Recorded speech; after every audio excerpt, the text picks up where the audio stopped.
Durante muchísimo tiempo, la medicina habló de la obesidad y la diabetes tipo 2 de una forma, honestamente, bastante dura, casi como si fuera un juicio. Y el veredicto era más o menos siempre el mismo. Come menos y muévete más. Y si la báscula no bajaba, bueno, entonces el problema parecía ser falta de disciplina, falta de voluntad o simplemente que la persona no se estaba esforzando lo suficiente. Y aquí es donde yo creo que vale la pena detenernos un momento, porque había un problema enorme con esa manera de entender las cosas. En realidad, estábamos intentando explicar un fenómeno neurológico y endocrino increíblemente complejo, usando herramientas demasiado simples, como si el hambre fuera únicamente una decisión consciente, como si bastara con quererlo lo suficiente. Y claro, ignorar toda la biología que hay detrás del apetito, del metabolismo y de la regulación del peso. Es un poco como culpar a alguien por tener fiebre cuando lo que en realidad tiene es una infección.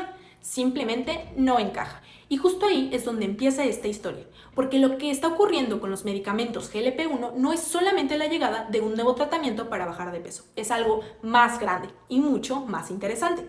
En cierta forma, estamos viendo cómo cambia la conversación completa alrededor de la obesidad, porque durante muchísimo tiempo pensamos que todo esto era una ecuación bastante sencilla, calorías que entran contra calorías que salen, pero la realidad parece ser bastante más complicada y bastante más fascinante también. Así que en este episodio quiero que hagamos algo distinto. No quedarnos en los titulares y tampoco en la idea del medicamento milagro que se muestra en redes sociales. Hola, yo soy la nutrióloga Miriam Esquiabonceja y hoy quiero bajar contigo a la sala de máquinas, entender qué es realmente el GLP-1, cómo funciona, por qué una molécula diminuta que vive apenas unos minutos en la sangre terminó sacudiendo por completo la medicina moderna. Y créeme, la historia es mucho más extraña de lo que parece. Y para entender por qué todo esto ha causado tanto ruido, hay que viajar un poquito en el tiempo. Porque esta historia, curiosamente, no empezó con Ozempic, ni con TikTok, ni con celebridades. Empezó hace más de un siglo y con un descubrimiento que dejó bastante confundido a los investigadores. Algo llamado el efecto incretina. A ver, te lo explico. Los científicos notaron algo rarísimo cuando estudiaban el azúcar en sangre. Si a una persona le administraban glucosa directamente por vía intravenosa, el páncreas respondía liberando cierta cantidad de insulina. Hasta aquí, todo normal. El cuerpo detecta el azúcar y responde. Pero aquí apareció algo inesperado.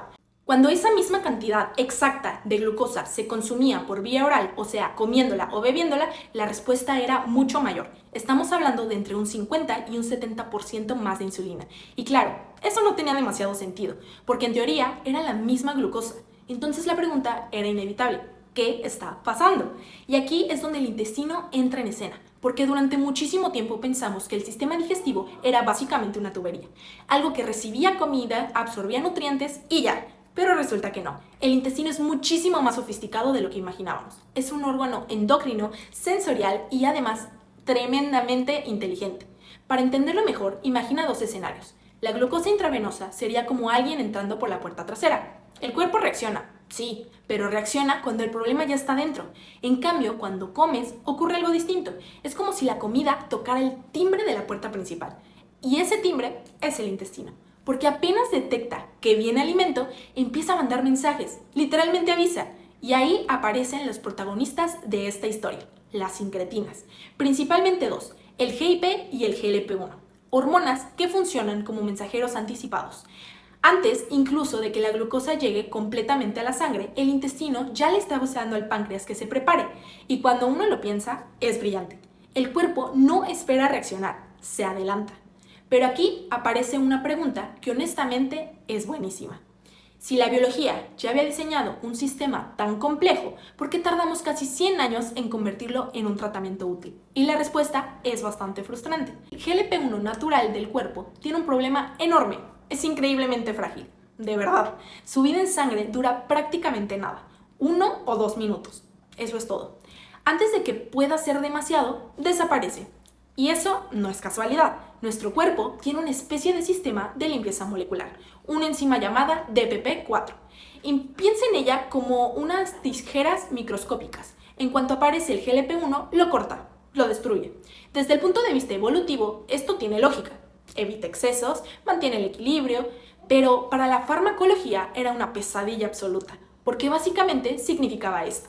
Sí, tenemos una hormona fascinante, pero no sirve como medicamento, al menos no en su forma natural. Y aquí es donde esta historia se pone rarísima, porque una cosa era entender que el GLP-1 existía y otra muy distinta, convertirlo en un medicamento real. Imagínalo así. Los científicos ya tenían identificada esta hormona increíble. Sabían que ayudaba con la insulina, con la glucosa, con el apetito, pero había un problema gigantesco. Duraba demasiado poco.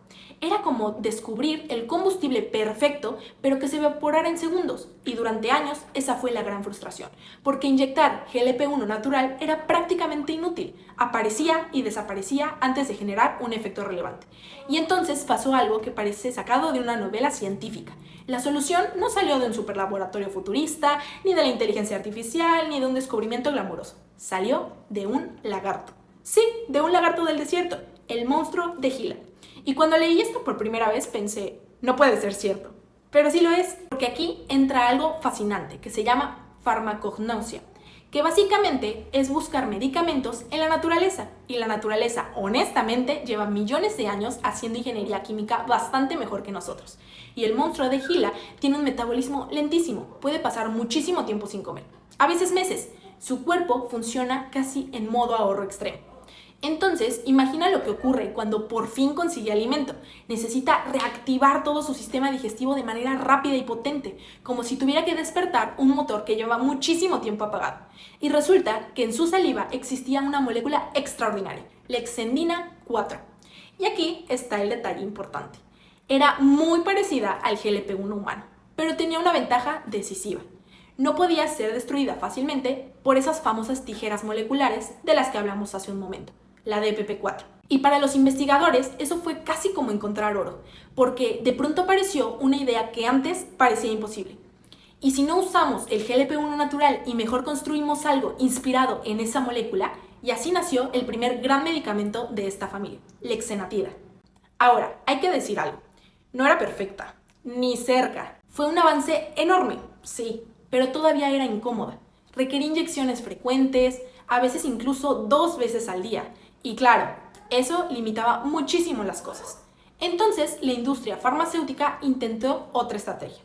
Y honestamente, parecía lógica. En lugar de crear más hormona, ¿por qué no bloquear directamente las tijeras que la destruyen? Y así aparecieron las famosas gliptinas, los inhibidores de DPP4. La idea era sencilla.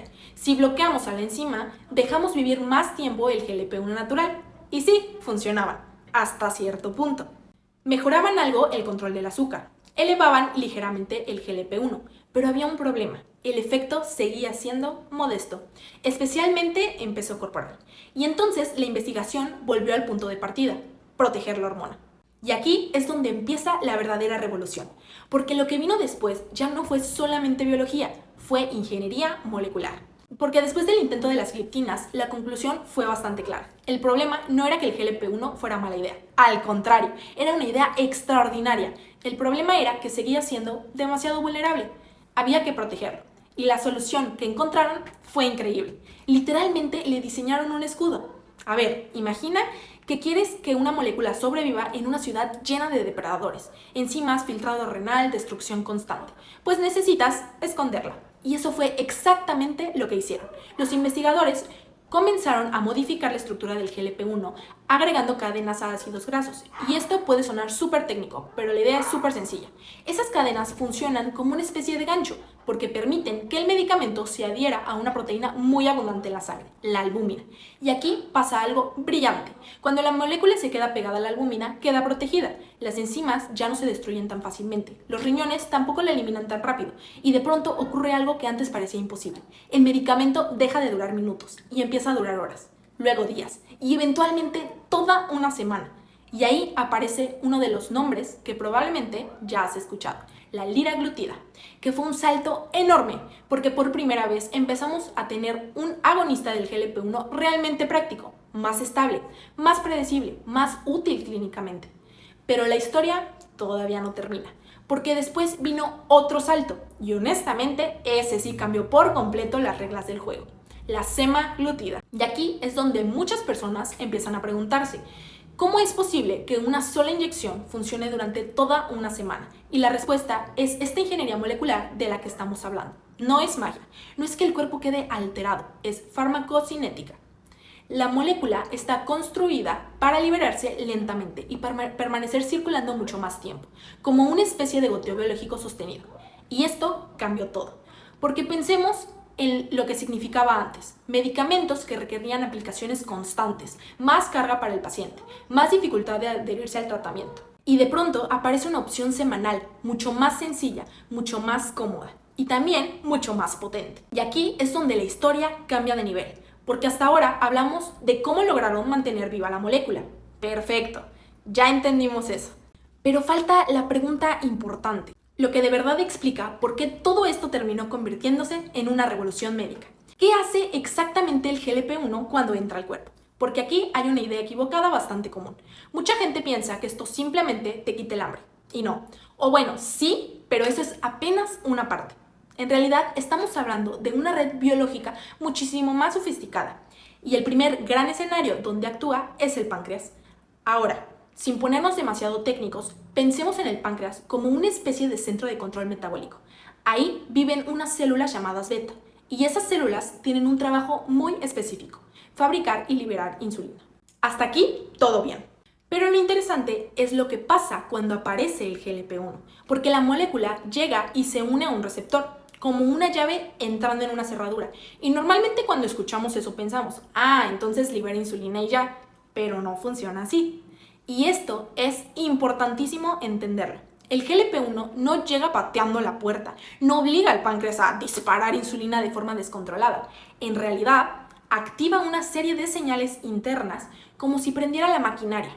La prepara, la vuelve más sensible, lista para responder, pero todavía espera una confirmación. Y aquí está la genialidad del sistema. La insulina no sale a menos que haya glucosa elevada, o sea, a menos que realmente haga falta. Y para mí, la mejor forma de imaginarlo es esta. Piensa en un amplificador de sonido. El GLP-1 sería el amplificador, la glucosa sería la guitarra. El medicamento puede prender el amplificador, puede dejarlo listo, pero si nadie toca la guitarra, no hay música. Y esa diferencia es enorme, porque durante muchos años algunos tratamientos para diabetes funcionaban casi como acelerar un coche sin mirar el camino.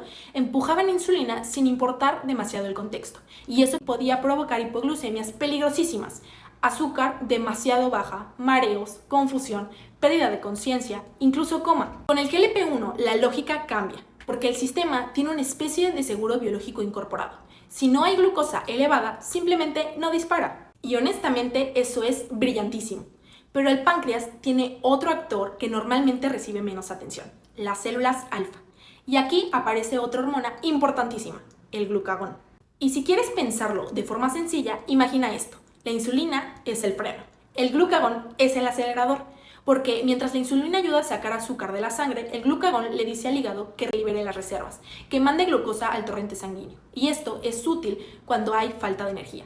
El problema es que en diabetes tipo 2, ese acelerador muchas veces se queda medio atorado. El hígado sigue soltando azúcar, incluso cuando sobra, como si alguien dejara abierto el grifo sin necesidad.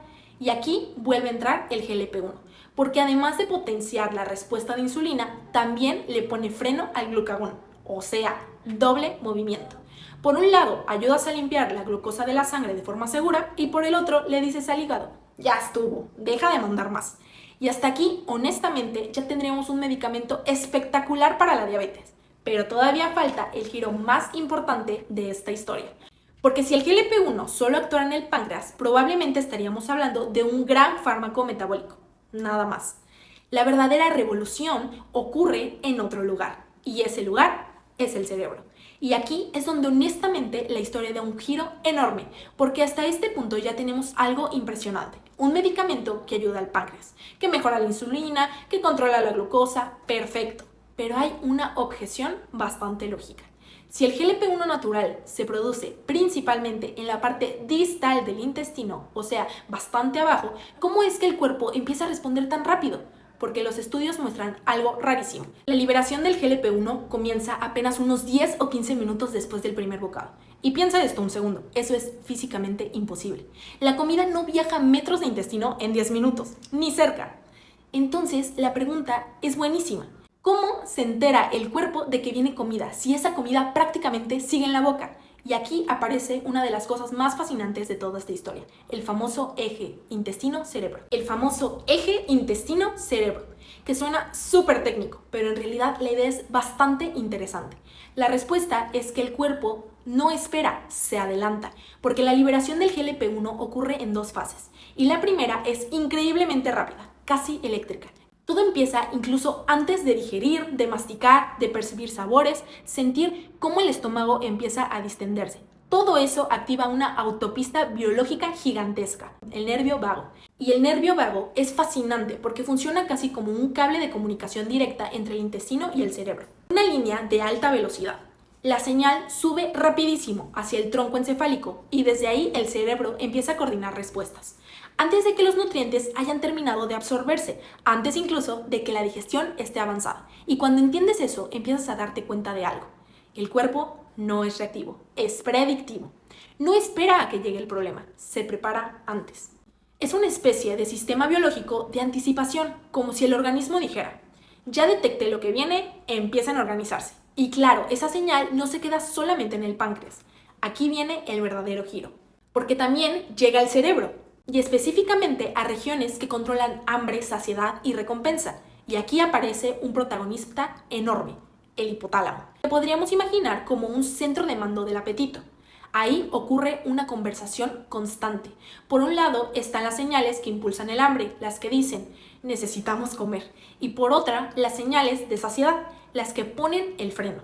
Y el GLP-1 modifica esa conversación. Disminuye las señales de hambre, potencia la saciedad, pero aquí hay algo todavía más interesante, porque esto no se limita a sentir el estómago lleno, y creo que esta parte es probablemente la que más ha llamado la atención en pacientes, porque muchos empiezan a describir algo muy específico. No dicen solamente, tengo menos apetito, dicen otra cosa, mi cabeza está más tranquila. Dejé de pensar todo el tiempo en comida, por primera vez hay silencio. Y aquí aparece un término que se volvió famosísimo, food noise, el ruido mental de la comida. Y honestamente es un concepto potentísimo, porque muchas personas con obesidad describen vivir con una especie de conversación permanente en segundo plano. Comida, antojos, recompensa, como una radio que nunca termina de apagarse. Y durante mucho tiempo, desde afuera, era muy fácil reducir eso a falta de autocontrol, pero quizás esa interpretación era demasiado superficial, porque si existe un circuito cerebral empujado constantemente hacia recompensa alimentaria, la historia deja de ser tan simple. Y aquí entra otra región cerebral importantísima, el sistema mesolímbico, el circuito de recompensa, el mismo que participa en placer, motivación y conductas repetitivas. Y lo que parece hacer el GLP-1 es algo fascinante. No elimina la necesidad biológica de comer, eso sería peligrosísimo, pero sí reduce la intensidad de impulso hedónico, esa necesidad casi compulsiva de buscar ciertos alimentos hiperpalables, el azúcar, la grasa, los ultraprocesados. Y honestamente, esto cambia muchísimo la conversación, porque quizá por primera vez estamos viendo un medicamento que no solo actúa sobre el metabolismo, sino también sobre la experiencia subjetiva del hambre. Y eso es enorme. Pero también hay un detalle importante, porque sí, el GLP-1 también actúa en el estómago, y durante un tiempo esa fue una de las explicaciones favoritas. La idea era sencilla, el medicamento ralentiza el vaciamiento gástrico, la comida permanece más tiempo en el estómago, te sientes lleno, comes menos, caso resuelto. Y sí, eso ocurre, es real. El estómago efectivamente vacía más lento, la digestión se vuelve más pausada y al principio eso contribuye muchísimo a la sensación de saciedad. Pero aquí hay un matiz que me parece clave, porque el cuerpo se adapta, siempre. Y esto es algo fascinante de la biología. No le gusta quedarse estática, aprende, se reajusta. Y con el GLP-1 pasa algo llamado taquifilaxia. Suena complicadísimo, pero la idea es simple. Con el tiempo, el estómago empieza a acostumbrarse. Ese enlentecimiento tan marcado del vaciamiento gástrico disminuye. En otras palabras, la comida ya no permanece ahí eternamente. El sistema digestivo recupera parte de su ritmo. Y esto es importante porque nos obliga a hacer una pregunta muy lógica. Si el estómago termina adaptándose, ¿por qué muchas personas siguen perdiendo peso meses o incluso años después? Y la respuesta nos lleva a otra vez al cerebro. Porque esto nos dice algo importante. El éxito a largo plazo del GLP-1 probablemente no dependa tanto del estómago, sino del cambio en las señales de hambre y recompensa, del silencio del que hablábamos hace un momento, de esa conversación cerebral que empieza a bajar el volumen. Y aquí es donde la historia se vuelve más compleja. Porque sí, los resultados clínicos son impresionantes, y eso hay que reconocerlo. Estamos viendo pérdidas de peso que durante décadas parecían prácticamente imposibles sin cirugía.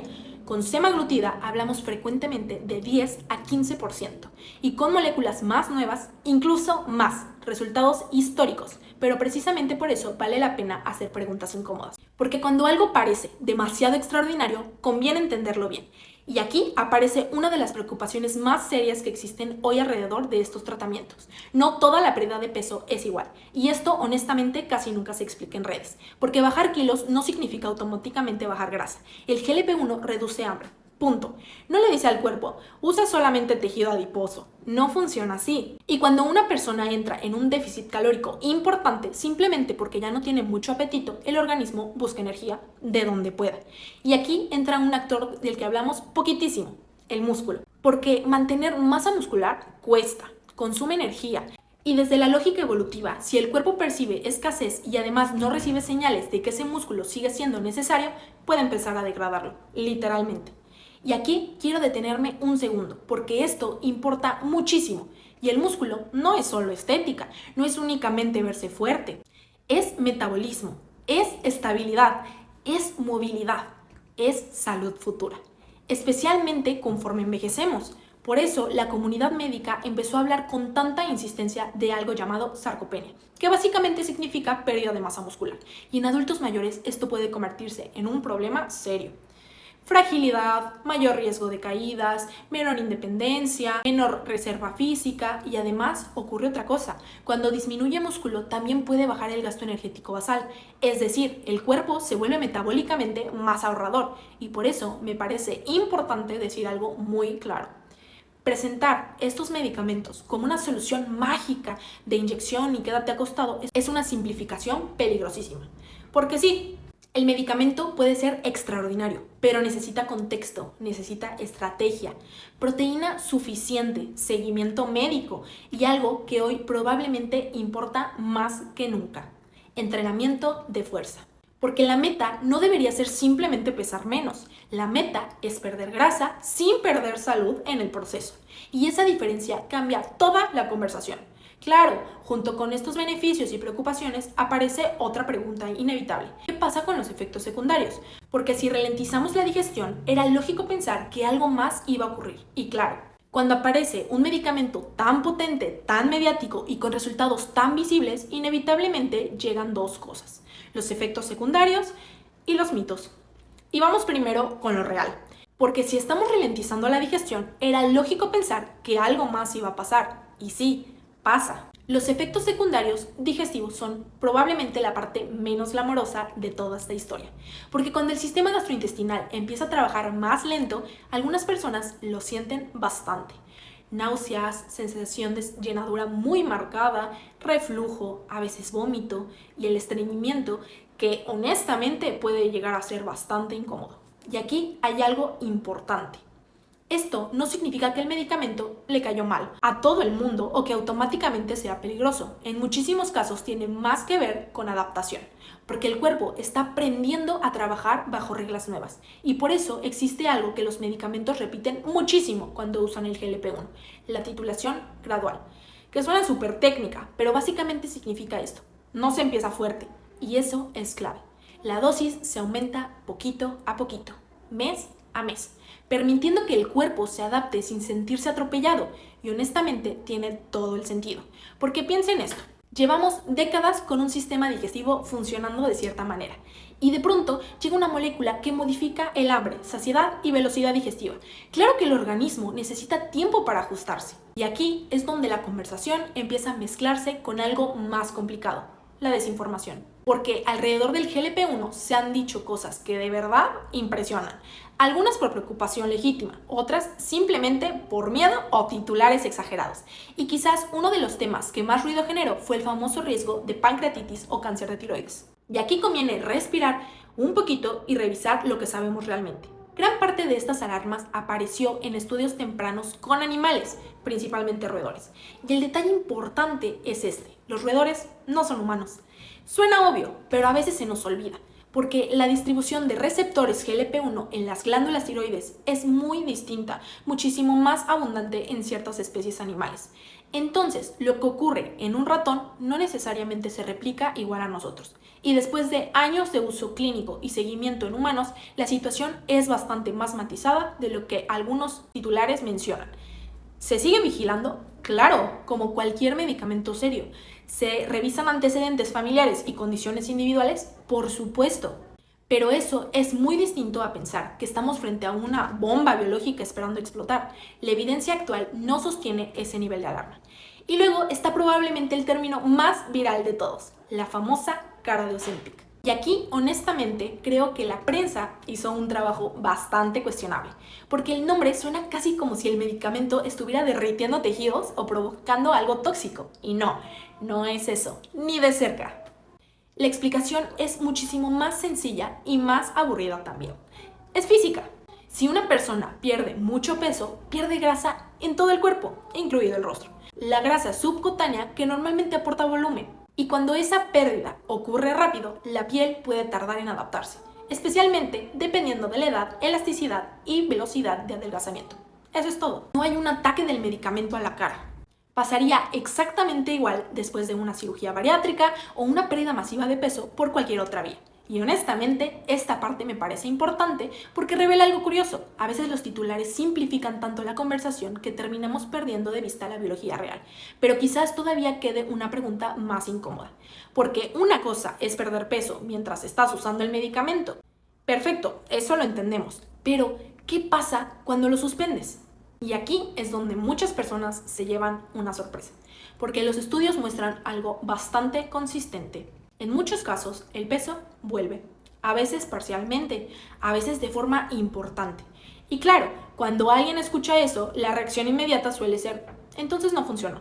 Pero honestamente, creo que esa conclusión merece revisarse, porque tal vez estamos haciendo la pregunta equivocada. Pensemos en esto un momento. El GLP-1 no cambió tu ADN, no reprograma para siempre el cerebro, no elimina mágicamente el entorno hormonal que existía antes. Lo que hace es aportar una señal biológica mientras está presente. Y cuando esa señal desaparece, muchas de las fuerzas fisiológicas originales pueden regresar. El hambre, la disminución de la saciedad, los impulsos previos, y aquí aparece una idea que para mucha gente puede resultar incómoda, pero quizás es bastante lógica. Tal vez estamos hablando de un tratamiento de larga duración, posiblemente crónico. Y esto no debería de sorprendernos tanto, porque ya convivimos con esta lógica en muchísimas otras enfermedades.